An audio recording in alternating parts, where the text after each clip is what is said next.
नमस्कार दोस्तों। आज मैं एक नई कहानी लेके आई हूँ जिसका नाम है ग्रामीणा। और इस कहानी को लिखा है मशहूर लेखिका सुभद्रा कुमारी चौहान जी ने। तो चलिए अपनी कहानी को स्टार्ट करते हैं। पंडित रामधन तिवारी को परमात्मा ने बहुत धन संपत्ति दी थी, किंतु संतान के बिना उनका घर सूना था। धन धान्य से भरा पूरा घर उन्हीं जंगल की तरह जान पड़ता। संतान की लालसा में उन्होंने न जाने कितने जप तप एवं विधान करवाए और अंत में उनकी ढलती उम्र में पुत्र तो नहीं किंतु एक पुत्री का जन्म अवश्य हुआ। तिवारी जी ने खूब खुले हाथ से खर्च किए। सारे गांव को प्रीति भोज दिया गया। महीनों घर में ढोलक ठनकती रही। कन्या ही सही, पर इसके जन्म से तिवारी के निसंतान होने का कलंक धुल गया। कन्या का रंग गोरा चिट्टा, आँखें बड़ी बड़ी, चौड़ा माथा और सुंदर सी नासिका थी। उसका नाम रखा गया सोना। सोना का लालन पालन बड़े लाड़ प्यार से होने लगा। सोना के 7 साल की होने पर तिवारी जी ने घर में एक मास्टर लगाकर सोना को हिंदी पढ़वाना आरंभ किया। सोना ने थोड़े ही समय में रामायण महाभारत पढ़ना आरंभ कर दिया। ज़्यादा पढ़ा लिखा कर उन्हें सोना से कोई नौकरी तो करवानी नहीं थी, इसलिए सोना का पढ़ना बंद करवा दिया। अब सोना 9 वर्ष की सुकुमार सुंदर बालिका थी। उसकी सुंदरता और सुकुमारिता को देख के गांव के लोग कहते, तिवारी जी आपकी बेटी देहात के लायक नहीं है, इसका विवाह तो कहीं शहर में ही करना। सुनते हैं शहर में बड़ा आराम होता है। तिवारी जी की बहन जानकी का विवाह तो गांव में ही हुआ था, किंतु इधर कुछ समय से वह शहर में जाकर रहने लगी। जब कभी वह शहर से चौड़े किनारे की साड़ी, आधी बाह का लिस लगा जैकेट, पैरों में काले काले स्लीपर पहन के आती तो सारे गांव की स्त्रियां दौड़ दौड़ उसे देखने जाती। जानकी के पति नारायण ने मिल में नौकरी कर ली। उसे 20 रुपये माहवार मिलते थे। अब वह देहाती न था, 16 आने का शहरी बाबू बन गया। जब कभी गांव में जाता कान में इत्र का फाहा ज़रूर रखता। गांव वालों को अपने जीवन से शहर का जीवन ही सुखमय और शांतिदायक मालूम होता।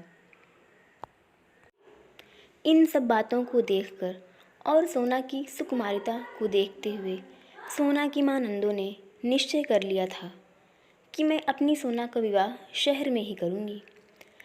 किंतु सोना को कुछ ज्ञान नहीं था। वह तो अपने देहाती जीवन में ही मस्त थी। वह दिन भर स्वच्छंद फिरा करती। कभी कभी वह समय पर खाना खाने आ जाती और कभी कभी खेल में खाना भी भूल जाती। सुंदर चीज़ें इकट्ठी करने और उन्हें देखने का उसे बड़ा व्यसन था। गांव में उसे अपने जोड़ की कोई लड़की न मिलती, इसीलिए किसी लड़की से उसका अधिक मेल जोल न था। नंदू को सोना की स्वच्छंद प्रियता पसंद न थी, किंतु वह सोना को दबा भी न सकती थी। जब कभी वह सोना को इसके लिए कुछ कहती तो तिवारी जी उसे आड़ो हाथों ले लेते। कहते, लड़की है, पराए घर तो उसे जाना ही पड़ेगा, क्यों इसके पीछे पड़ी रहती हो? जितने दिन है खेल लेने दो, तुम्हारे घर जन्म भर थोड़े ना रहेगी। लाचार नंदो चुप रह जाती। सोना ने 13वें साल में पैर रखा, किंतु तिवारी जी का ध्यान इस ओर गया ही नहीं। एक दिन नंदो ने उन्हें छेड़ा, सोना के विवाह की भी कुछ फिक्र है आपको? तिवारी जी चौंक उठे, बोले, सोना का विवाह? अभी वह है ही कितने साल की, किंतु यह कितने दिन चल सकता? लड़की का विवाह तो करना ही पड़ता है। इधर सोना अभी भी निरी बालिका ही थी। वह राजा रानी का खेल खेलती। अब उसके अंग प्रत्यंग में धीरे धीरे यौवन का प्रवेश हो रहा था, किंतु सोना को इसका ज्ञान न था। सोना का विवाह तय हो गया। वर की आयु 22 साल की थी। वह सुंदर, स्वस्थ एवं चरित्रवान युवक थे। वे एक प्रेस में नौकरी करते थे। 75 रुपये माहवार तनख्वाह पाते थे। घर में एक बूढ़ी माँ के अलावा और कोई न था। बिहार के रहने वाले थे, कुछ ही दिनों से यूपी में आए थे। पर्दे के बड़े ही पक्षपाती और पुरानी रूढ़ियों के कायल थे। नाम था विश्वमोहन।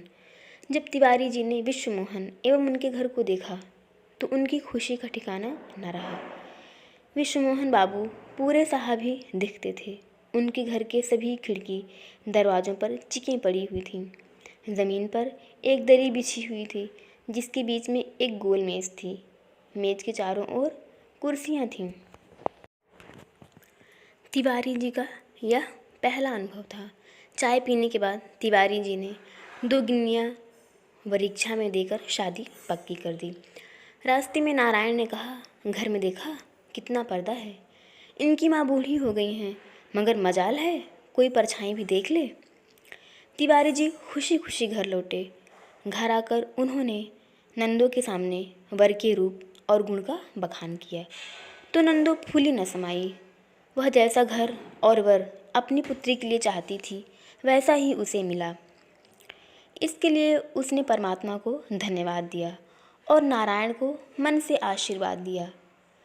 सोना ने जब सुना कि उसका विवाह हो रहा है तब वह दौड़कर आई। उसने माँ से पूछा, माँ विवाह कैसा होता है और क्यों होता है? माँ समझ ही न सकी कि पुत्री को क्या उत्तर दे, किंतु चतुर जानकी ने बात बना ली। वह बोली, विवाह हो जाने पर अच्छे अच्छे गहने कपड़े मिलते हैं, इसलिए विवाह होता है। सास के घर जाना पड़ता है, सो तो मैं पहले से ही जानती थी बुआ जी कि विवाह होने पर सास के घर जाना पड़ता है। मैं कह देती हूँ कि मैं नहीं जाऊँगी, विवाह चाहे करो या न करो। कहती हुई सोना खेलने चली गई। नंदो बोली, जानकी दीदी तुम लोगों की कृपा से मेरी सोना सुखी रहे। जैसे उसका नाम सोना है वैसे ही उसके जीवन में सोना बरसता रहे। सोना का विवाह हो गया। रामधन तिवारी की लड़की का विवाह गांव के अन्य विवाहों से अलग था। उसमें सभी सामान शहर के लोगों के अनुरूप था। विदा के बाद पुत्री के विछोह के साथ साथ तिवारी जी को आत्मसंतोष भी था कि उनकी पुत्री अच्छे घर में ब्याही गई है, सुख से रहेगी। सोना ससुराल पहुंची। रास्ते भर तो जैसे तैसे आई, किंतु यहाँ आकर एक कोठरी में बंद कर दी गई और बाहर की हवा दुर्लभ हो गई तो उसे ससुराल का जीवन बड़ा कष्टकर मालूम हुआ। 4-6 दिन में ही वह मुरझा गई। एक दिन विश्वमोहन ऑफिस चले गए थे। सास सो रही थी। सोना आंगन के दरवाजे तक चली आई। चिक को हटाकर ज़रा बाहर झांका। यहाँ देहात की सुंदरता तो न थी, किंतु साफ हवा तो थी। उसी समय एक बुढ़िया वहाँ से निकली। सोना को उसने चिक के पास देख लिया। उसने आकर उसकी सास से शिकायत की, विष्णु की अम्मा तुम्हारी बहू के लक्षण अच्छे नहीं हैं। सोना को समझ ही न आया कि उसे किस काम के लिए डांट पड़ रही है। चिक के पास जाकर उसने कौन सा अपराध कर दिया। इसी बीच सोना को लेने तिवारी जी आ गए।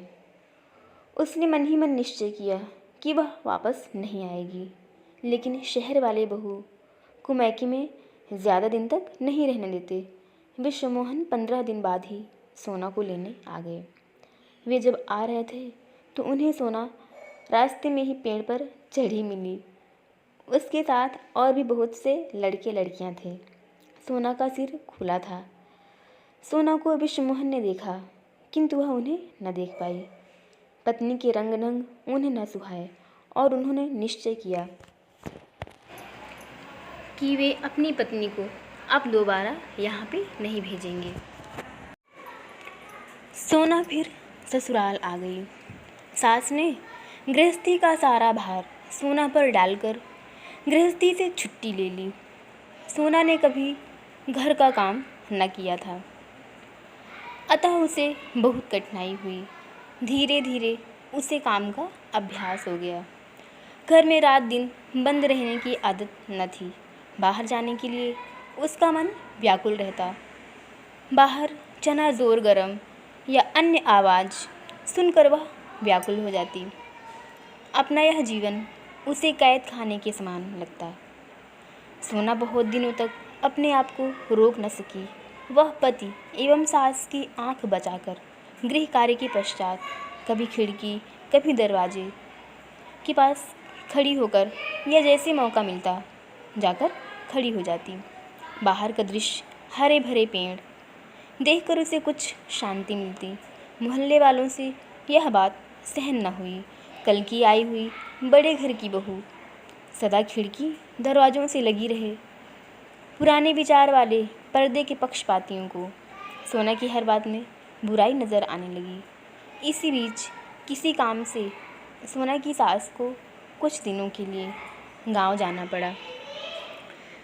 अब पति के ऑफिस जाने के बाद वह स्वच्छंद हिरणी की तरह फिरा करती। कोई रोक टोक करने वाला तो था नहीं। कभी कभी वह चिक से बाहर भी चली जाया करती। आसपास की कई औरतों से उसकी जान पहचान भी हो गई। वे लोग सोना के घर आने जाने लगी। वह लोग जो सोना से घुल मिलकर घंटों बातें किया करते थे, बाहर जाकर उसके विषय में न जाने क्या क्या कहते। धीरे धीरे यह चर्चा विश्वमोहन के कानों तक भी जा पहुंची। उन्होंने गांव से अपनी माँ को बुला भेजा। साथ ही सोना को समझा दिया कि वह संभल कर रहे। सास के आने पर सोना पर फिर से पहरा बैठ गया। सोना का मन ज़रा सा मौका पाते ही साफ हवा के लिए मचल उठता और वह अपने को रोक न पाती। सख्त पर्दे में रह पाना उसके लिए कठिन हो गया। एक दिन विश्वमोहन को शहर के बाहर किसी काम से जाना पड़ा। सास खाना खाने के बाद लेट गईं। सोना ने गृहस्थी का काम समाप्त करने के बाद कपड़े बदले और एक पुस्तक पढ़ने बैठ गई। पुस्तक कई बार पढ़ी हुई थी, इसलिए उसका मन उस पुस्तक में न लगा। उसी समय ठेले वाले ने आवाज़ दी, हर माल मिलेगा 2 पैसा। किताब फेंक कर सोना दरवाजे की तरफ दौड़ी। ठेले वाला दूर निकल गया। निराश होकर वापस लौट रही थी कि तभी पड़ोस में रहने वाले बनिए का लड़का फैजू दौड़ता हुआ आया और बोला, भौजी सुई धागा हो तो ज़रा मेरे कुर्ते का बटन टांग दो, मैं कुश्ती देखने जाता हूँ। सोना ने पूछा, कुश्ती देखने जाते हो कि लड़ने? फैजू ने मुस्कुराकर कहा, दोनों काम करने भौजी, पहले बटन तो टांग दो, नहीं तो देर हो जाएगी। सोना सुई धागा लाकर बटन टाँकने लगी। फैजू वहीं फर्श पर सोना से ज़रा दूर हटकर बैठ गया। गाड़ी 3 घंटे लेट थी। विश्वमोहन ने सोचा, यहाँ बैठे बैठे क्या करेंगे, चलें तब तक घर में बैठकर आराम करेंगे। घर आने पर फैजू को बैठा देखकर उनके तन बदन में आग लग गई। अपने गुस्से को पीकर चुपचाप अंदर आए। माता के पास आकर बैठ गए। सोना ज्यों तो किसी प्रकार बटन टाँग कर कुर्ता फैजू को देकर अंदर आई। उसने स्वप्न में भी ना सोचा था कि ज़रा सी बात यहाँ तक पहुँच जाएगी। पति का चेहरा देखकर वह सहम गई। उसने डरते डरते पति से पूछा, कैसे लौट आए? विश्वमोहन ने रुखाई से उत्तर दिया, गाड़ी लेट है। सोना ने फिर पूछा, अब कब जाओगे? विश्वमोहन ने तीव्र दृष्टि पत्नी पर डाली और कठोर स्वर में बोले, गाड़ी 3 घंटे बाद आएगी, तब चला जाऊंगा। सोना के आग्रह करने पर विश्वमोहन अपने कमरे में गए। कुर्सी पर बैठकर एक पुस्तक के पन्ने पलटने लगे। पढ़ने के नाम पर कदाचित वे एक अक्षर भी न पढ़ पाए। अपनी अंतर्वेदना को चुपचाप लहू के घूंट की तरह पी रहे थे। सोना का आचरण उन्हें पीड़ा पहुंचा रहा था। पति की आंतरिक वेदना उससे छिपी नहीं थी। उसने अपना सिर विश्वमोहन के पैरों पर रख दिया और बोली, इस बार मुझे माफ़ कर दो। अब तुम जो कहोगे मैं वही करूँगी, मुझसे नाराज़ न हो। विश्वमोहन के पैरों पर जैसे किसी ने जलती हुई आग धर दी हो। तिरस्कार के स्वर में वे बोले, यह बात आज क्या तुम पहली बार कह रही हो? यह मौखिक प्रतिज्ञा है, हार्दिक नहीं। अब तुम्हारी इस आचरण के कारण मैं शहर में सिर उठाने के काबिल नहीं रहा। जो जी में आता है करती हो। भला यह शोहदा तुम्हारे पास बटन टकवाने क्यों आया? तुम इनकार न कर सकती थी? सोना भय से कातर दृष्टि से पति की ओर देखते हुए बोली, ज़रा सा तो काम था, पड़ोसी धर्म के नाते मैंने सोचा कि कर देना चाहिए। अच्छा, इसी प्रकार ज़रा ज़रा सी बातों से बड़ी बड़ी बातें हो जाया करती हैं। निभाया करो पड़ोसी धर्म, मगर मेरी इज्जत का ख्याल मत करना, कहते हुए विश्वमोहन बाहर चले गए। आहत अपमान से सोना तड़प उठी। वह कटे वृक्ष की भांति खाट पर गिर पड़ी और खूब रोई। रो लेने के बाद उसका जी हल्का हुआ। उसने अपने गांव का वह जीवन याद किया। नदी पर गांव भर की बहू बेटियां एक साथ स्नान करने जाती थीं और फिर एक साथ गाती हुई लौटती थीं। कितना सुखमय जीवन था वह। चने के खेत में चने की नरम नरम पत्तियां खाया करते थे। वहाँ छीना झपटी भी हो जाया करती थी। अपने पड़ोसी कुंदन के लिए वह माँ से झगड़ कर मिठाई भी ले जाती। क्रोशिये से एक सुंदर गोल बटुआ बनाकर उसने कुंदन को दिया था। कुंदन की भाभी नई नई ब्याह कर आई थी। वह भी उन लोगों के साथ स्नान करने जाती थी, साथ बैठकर झूला भी झूलती। फिर मैंने ऐसा कौन सा पाप कर डाला कि इन्हें शहर में सिर उठाने की जगह नहीं रही। यदि किसी का कुछ काम कर देना पाप है तो शायद यह पाप जाने न जाने मुझसे होता ही रहेगा। मेरे कारण इन्हें पग पग पर लांछित होना पड़ेगा। लोगों से अच्छी तरह बोलती हूँ, प्रेम पूर्ण व्यवहार करती हूँ, यही मुझ में बुराई है। आज उन्हें मुझ पर क्रोध आया। उन्होंने तिरस्कार के साथ मुझे झिड़क दिया। इसमें उनका कोई दोष नहीं। पत्थर के पाट पर भी रस्सी के रोज़ रोज़ घिसने से निशान पड़ ही जाते हैं। फिर वे तो देवतुल्य पुरुष हैं। उनका हृदय तो कोमल है। इन अपवादों का असर कैसे न पड़ता। रामचंद्र जी ने भी तो ज़रा सी बात पर गर्भवती सीता को वनवास दे दिया। फिर ये तो साधारण मनुष्य ही हैं। इन्होंने तो जो कुछ कहा ठीक ही कहा, पर इसमें मेरा कौन सा दोष। जब इन्हीं को मेरा आचरण ठीक नहीं लगता तो मैं जी के क्या करूँगी। इसी प्रकार के अनेक संकल्प विकल्प सोना के मन में आए और चले गए। 3 दिन बाद विश्वमोहन लौटे। जाने से पहले उनमें और सोना में जो कुछ बातचीत हुई थी वे उसे प्रायः भूल से गए थे। सोना के लिए एक अच्छी सी साड़ी, स्लीपर और कुछ हेयर क्लिप लिए हुए घर आए, किंतु सामने ही चबूतरे पर उन्हें फैजू बैठा हुआ मिला। विश्वमोहन उसे देखते ही तिलमिला उठे। सारी बातें ज्यों की त्यों ताज़ा हो गईं।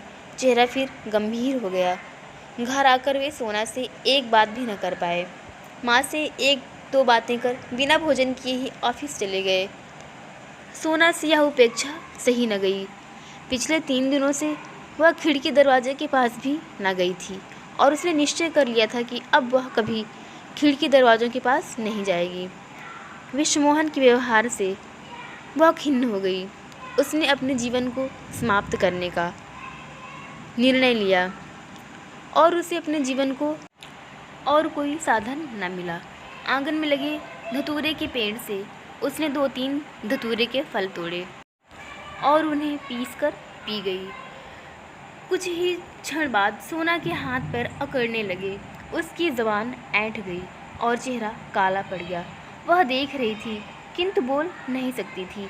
इसी समय तिवारी जी सोना को विदा करवाने आ पहुँचे। सोना पिता को देख के बहुत रोई। देखते ही देखते सोना के प्राण पखेरु उड़ गए। सोना सदा के लिए शांति की नींद सो गई। अपवाद की विषैली वायु उसे छू भी न सकती थी। घर भर में कोहराम मच गया। शाम 6 बजे विश्वमोहन जी ऑफिस से लौटे। घर में रोने की आवाज़ सुनकर उनका हृदय किसी अज्ञात आशंका से काँप उठा।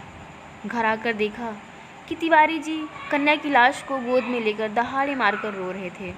इस बीच तिवारी जी कई बार कन्या को लेने आ चुके थे, किंतु विश्वमोहन ने विदा नहीं किया था। विश्वमोहन व तिवारी में कोई खास बातचीत न हुई। अंतिम संस्कार के बाद जब विश्वमोहन लौटे तो मेज़ पर उन्हें सोना का पत्र प्राप्त हुआ। मेरे देवता, मैं मर रही हूँ। मरने वाला झूठ नहीं बोला करता।